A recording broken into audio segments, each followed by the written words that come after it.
Assalomu alaykum hammaga. Bugun mashinamiz 1.6, burada bo'layotgan muammo оборот o'ynayapti.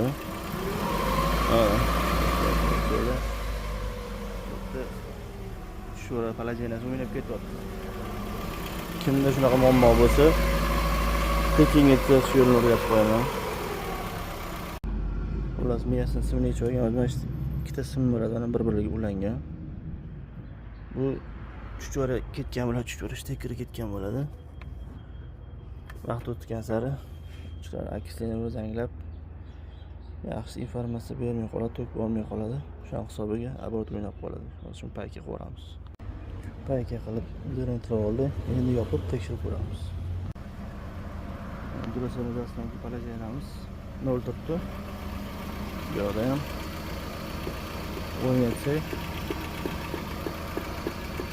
muammo yo'q. Kimga shunaqa sifatli xizmatlarga bemalol hojat ko'rasizlar, shularni sifatida bitirib beramiz, xudo xohlasa.